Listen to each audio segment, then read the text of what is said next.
Bonjour à chacun et à chacune d'entre vous. Mon nom est Paul-André Durocher. Je suis l'archevêque de Gatineau. Aujourd'hui, samedi 26 septembre, ça fait quelques jours que nous avons appris que la région administrative de l'Outaouais se trouve dans le code orange face à la pandémie de la COVID. Ce qui entraîne comme conséquence que nos lieux de culte ne peuvent accueillir que 25 personnes à la fois au maximum. Évidemment, cela aura un impact important sur la capacité des églises d'accueillir des gens pour la messe du dimanche. Certaines paroisses se sentent absolument incapables de répondre à cette, on pourrait dire, cette situation presque impossible à relever, alors ont décidé de fermer leurs portes. D'autres offriront la messe, mais à de tout petits groupes.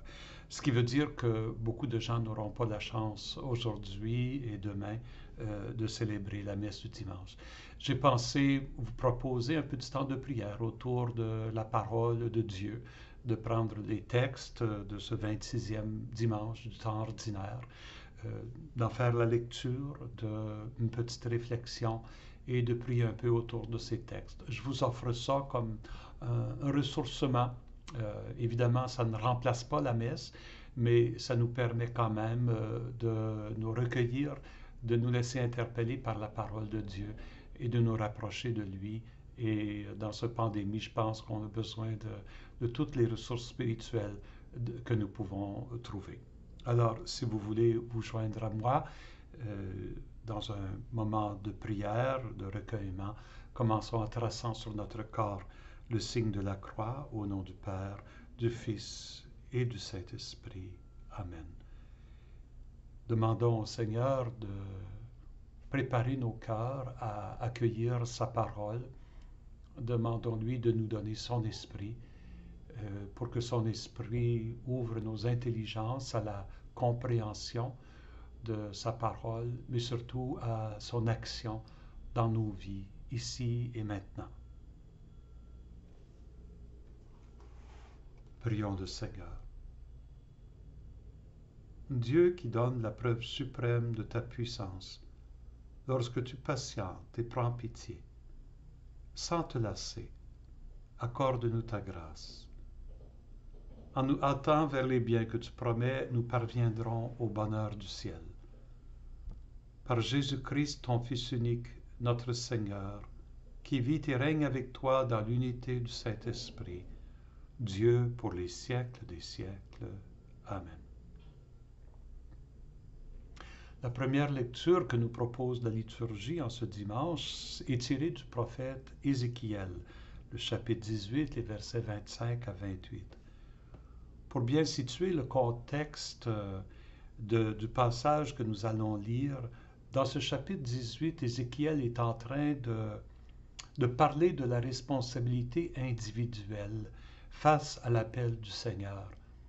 Avant Ézéchiel, les prophètes avaient tendance à parler à Israël comme un peuple. L'invitation à la conversion, c'était une invitation à tout le peuple de se convertir. La bénédiction du Seigneur était annoncée comme venant sur le peuple si le peuple vivait selon la loi du Seigneur. Ézéchiel, dans son enseignement, il ne nie pas cette dimension communautaire, mais il souligne la responsabilité individuelle. Pour nous, au XXe siècle, c'est assez évident. Nous avons tendance, nous, à être trop individualistes, pas assez communautaires. Mais il faut comprendre ici l'intervention d'Ézéchiel qui surprenait les gens au point où il y en a qui disaient « mais ton enseignement n'a pas de sens ». Et Ézéchiel, il répond dans la parole de Dieu lui-même. Écoutons ce qu'il dit. Ainsi parle le Seigneur. Vous dites, la conduite du Seigneur n'est pas la bonne? Écoutez donc, fils d'Israël. Est-ce ma conduite qui n'est pas la bonne? N'est-ce pas plutôt la vôtre? Si le juste se détourne de sa justice, qu'il commet le mal, et qu'il meurt dans cet état, c'est à cause de son mal qu'il mourra. Si le méchant se détourne de sa méchanceté pour pratiquer le droit et la justice, il sauvera sa vie. Il a ouvert les yeux. Il s'est détourné de ses crimes. C'est certain, il vivra. Il ne mourra pas. Parole du Seigneur. Nous rendons grâce à Dieu.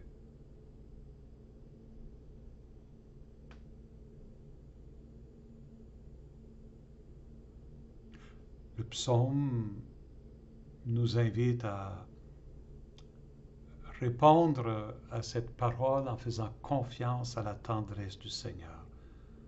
Le refrain, rappelle-toi, Seigneur, ta tendresse. Seigneur, enseigne-moi tes voies. Fais-moi connaître ta route. Dirige-moi par ta vérité. Enseigne-moi, car tu es le Dieu qui me sauve. Rappelle-toi, Seigneur, ta tendresse.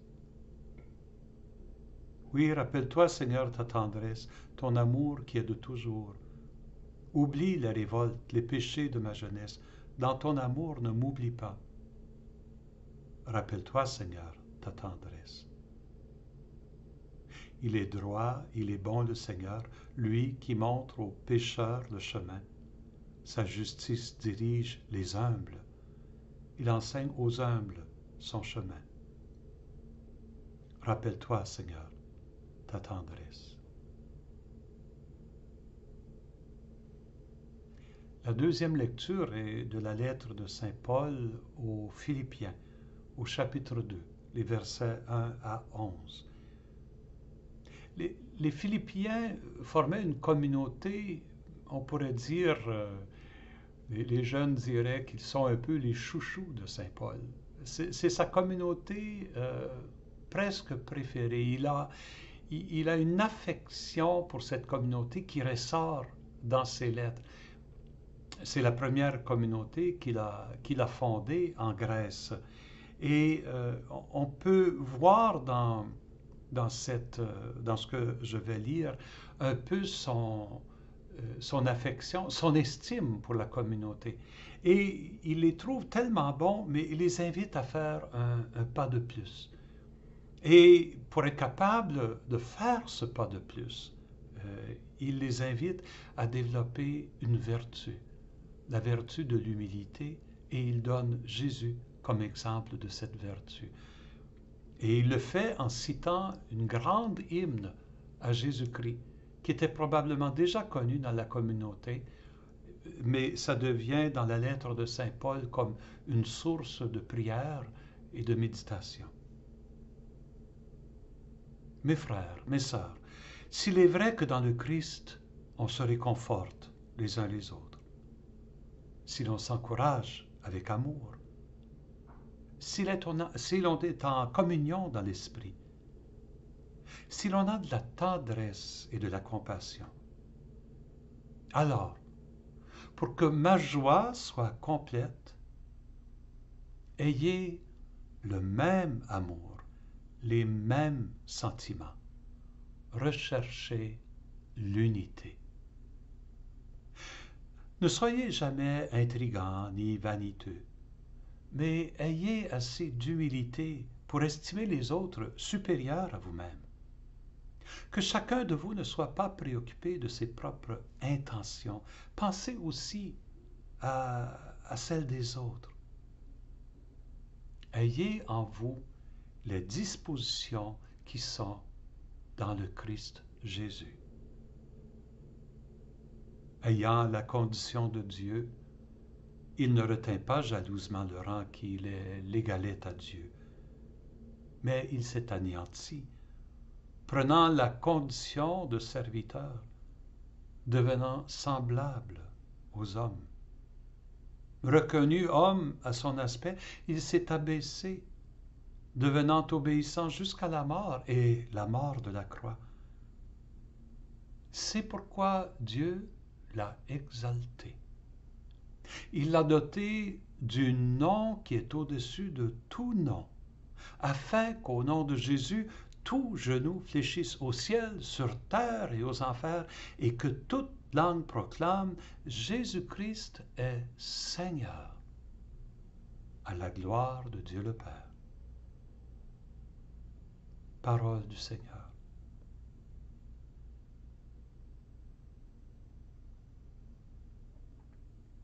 Alléluia, Alléluia. Mes brebis écoutent ma voix, dit le Seigneur. Moi, je les connais, elles me suivent. Alléluia.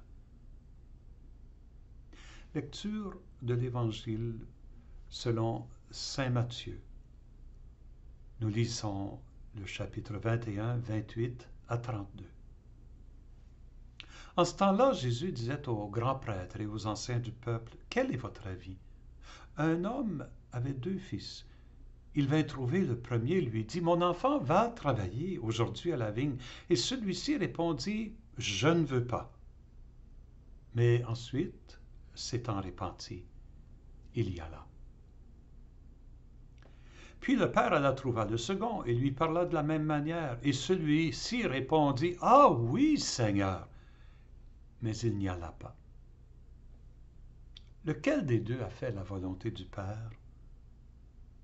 Ils lui répondent, « Le premier. » Jésus leur dit, « Amen, je vous le déclare, les publicains et les prostituées vous précèdent dans le royaume de Dieu, car Jean le Baptiste est venu à vous sur le chemin de la justice et vous n'avez pas cru à sa parole, mais les publicains et les prostituées y ont cru. Tandis que vous, après avoir vu cela, vous ne vous êtes même pas repentis plus tard pour croire à sa parole. » Acclamons la parole de Dieu. Louange à toi, Seigneur Jésus. Une petite réflexion sur cette lettre aux Philippiens. Vous savez, en français, nous avons 2 mots qui se ressemblent beaucoup, humilité et humiliation. Les 2 viennent de la même source dans le vocabulaire d'un mot latin, humus, qui veut dire la terre. La personne humble, l'humilité, c'est de ne pas comment je pourrais dire, se gonfler, se faire plus grand qu'on est, rester proche de la terre. Nous sommes, comme on pourrait dire, des terriens. C'est ça ce que ça veut dire être humble, être des gens qui ont les 2 pieds bien à terre. Être humilié, l'humiliation, ce n'est pas tout à fait la même chose. C'est se faire écraser. C'est être obligé à manger la poussière. L'humiliation est un acte dégradant. L'humiliation, c'est comme une négation de la dignité humaine. Quand dans sa lettre, Paul, il dit « Ayez assez d'humilité », il dit, pour estimer les autres supérieurs à vous-même. Ne soyez pas préoccupés seulement de vos propres intérêts. Pensez aux intérêts des autres. Il dit, imitez Jésus. Jésus qui était de condition divine, il n'a pas retenu de rester comme de condition divine au-delà de nous. Il s'est abaissé, on dit anéanti. Le mot grec, c'est il s'est vidé. Il s'est vidé pour prendre la condition de serviteur semblable aux hommes. Il s'est fait proche de la terre. Il s'est fait proche des terriens que nous sommes. Et encore plus, il s'est fait tellement serviteur qu'il est descendu jusqu'à la mort sur la croix. Jésus s'est fait humble. Il ne s'est pas écrasé, il n'a pas refusé la dignité qui était la sienne. Et lorsqu'il parlait avec autorité, il n'a pas fait semblant qu'il était un insecte. Il était un homme libre. Dans sa liberté, il annonçait une parole qui dérangeait les autres. C'est pour ça que je dis qu'il faut distinguer entre humiliation et humilité. Jésus s'est fait humble, mais il n'a pas accepté qu'on l'humilie. Humilier, c'est écraser. On se fait humble pour élever les autres. Et c'est ce que Jésus a voulu faire. Il a cherché à élever les autres. Hein. Marie, dans son grand cantique, elle proclame Dieu renverse les puissants de leur trône, il élève les humbles. Nous avons un écho de ça dans l'Évangile. Lorsqu'il dit aux chefs religieux de l'époque, les pharisiens, les scribes, il leur dit, dans votre orgueil, vous refusez d'écouter l'invitation de Dieu à une vraie conversion. Vous dites Seigneur, Seigneur, mais vous n'obéissez pas à sa parole, comme le deuxième fils. Il y a des petits, des pauvres, que vous humiliez, que vous écrasez. De votre hauteur, vous les écrasez.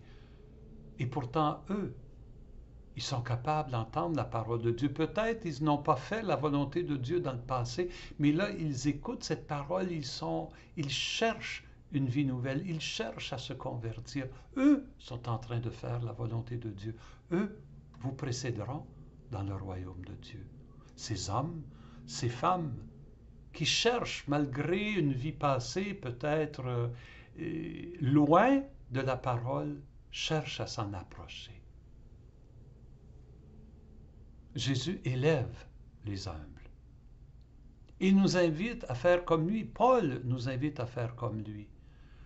À accepter d'être humble, d'être proche de la terre pour être capable d'élever ceux qui sont écrasés, ceux qui ont été humiliés, pour leur donner la main et les relever dans leur dignité. Et en agissant comme Jésus, avec Jésus, nous aussi, nous serons glorifiés. Nous serons exaltés comme Jésus. Cette pensée, il me semble, nous interpelle individuellement. À ne pas se faire de fierté ou d'orgueil du fait que moi, je fréquente la messe, moi, je suis un bon fils de Dieu, moi, je prie, moi, je fais ci, moi, je fais ça. Donc, je me place devant Dieu un peu avec l'attitude de ces chefs religieux de l'époque de Jésus. Je me dis, l'attitude juste, c'est plutôt celle d'une personne humble qui dit, je suis qui je suis, avec mes fautes, avec mes faiblesses, avec mes dons, avec mes talents. Je demande au Seigneur de me montrer le chemin et j'essaie de le suivre en me convertissant continuellement, cherchant toujours à me transformer pour devenir de plus en plus son fils, sa fille bien-aimée. Et en ce faisant, je fais comme Jésus, je cherche à relever les gens qui sont autour de moi. Cette parole, j'ai l'impression, dans le contexte de la pandémie, nous invite à être attentifs à ceux qui sont écrasés par cette maladie, à ceux qui sont écrasés par les règlements que le gouvernement nous impose, oui, mais pour notre bien, pour le bien de la communauté tout entière, pour le bien de la société. Le gouvernement cherche le bien commun et il nous invite à entrer dans cette mouvance. Et je crois que c'est notre responsabilité comme chrétiens, comme chrétiennes, de chercher ce bien commun-là des autres, en pensant surtout à ceux et celles qui sont écrasés par la situation présente. Cherchons à les relever, à leur donner la main, à nous faire petits à leur niveau, à nous abaisser à leur niveau, comme Jésus a fait pour nous. Non pas à leur donner des réponses toutes faites, ou à les juger, ou à les condamner, mais en se faisant proche d'eux et d'elles, et en les aidant à retrouver leur dignité, leur espérance, leur raison d'être, en leur rappelant qu'ils sont eux aussi, elles aussi, des fils et des filles bien-aimés du Père, qu'ils ont une dignité remarquable, extraordinaire, et qu'elles aussi peuvent contribuer au bien commun. Souvent, ce qui nous écrase, c'est le sentiment d'impuissance. D'aider une autre personne à trouver qu'elle garde une capacité d'action, une capacité de faire du bien, peut être une source de libération pour elle. Mais je pense aussi que ce message, cette invitation à l'humilité, elle s'adresse à toute l'Église, à la communauté chrétienne tout entière. Vous savez, en particulier au Québec, nous avons été une Église très forte, presque orgueilleuse, riche de nos accomplissements, de nos instituts, de nos édifices. Nous avions des cathédrales extraordinaires, des églises de village superbes. Nous avions des centaines, des milliers de prêtres qui se dévouaient, des communautés religieuses qui animaient des collèges, des écoles, des universités, des centres de soins, des hôpitaux. Nous étions un peu dans une position de puissance qui a peut-être semé un certain esprit d'orgueil, de sorte que nous avons peut-être perdu cette humilité qui doit être celle des disciples de Jésus. Je décris une situation qui existait il y a 70 ans, il y a 80 ans. Depuis le début des 60, la situation se renverse au point où aujourd'hui, nous avons perdu presque tout cela. Nous avons perdu nos universités, nos écoles, nos collèges. Il n'y a presque plus personne qui se joint aux communautés religieuses, presque plus personne qui veut devenir prêtre. Nos communautés s'effritent, nous vendons nos églises. Et beaucoup se plaignent, beaucoup sentent que nous avons perdu le rôle qui doit revenir à l'Église. Et dans la pandémie, nous sentons que le gouvernement ne nous écoute pas, nous sentons qu'on ne reconnaît pas que les offices religieux, c'est un service essentiel, c'est comme si on ne compte pas aux yeux des autres. Et ça nous blesse dans notre orgueil, comme Église. Le pape François nous invite à être une Église pauvre avec les pauvres. Jésus nous montre le chemin. Peut-être ce que nous vivons depuis 60 ans est un chemin de conversion pour nous comme Église. Peut-être que ce que nous vivons est un chemin de conversion et d'évangélisation. Peut-être devons-nous apprendre à être petits et pauvres comme Église, afin d'être plus proches des petits et des pauvres qui nous entourent. Peut-être que c'est le chemin de notre exaltation ultime avec le Christ. Un chemin qui est pénible, un chemin qui est dur. Mais si nous pouvions percevoir l'appel du Seigneur à travers ce que nous vivons, comme étant une invitation à ressembler encore plus au Christ, à nous tourner vers les marginaux, comme Jésus le faisait à son époque, à nous tourner vers les périphéries, aux gens qui sont oubliés, laissés pour compte, à être attentifs à ceux qui n'ont pas d'attention, à devenir la voix des sans-voix. Peut-être ce chemin est-il un chemin de croissance et de conversion pour nous. Avec ces idées et ces questions que je pose, je ne suis pas certain, je n'ai pas de réponse, mais je pense que ce sont des questions qui valent la peine d'être posées et portées. Tournons-nous vers le Seigneur et prions-le pour un instant.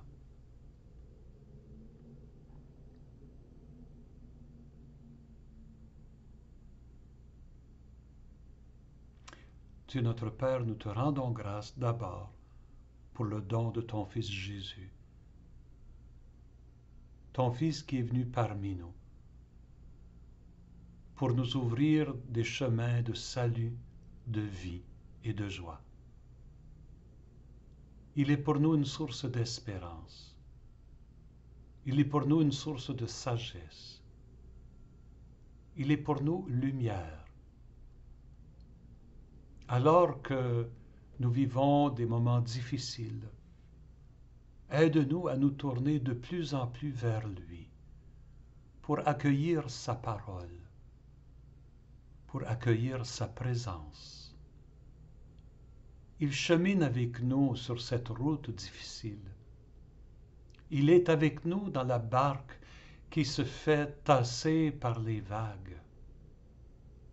C'est lui qui nous nourrit de sa parole lorsque nous avons faim et soif de sens et d'espérance.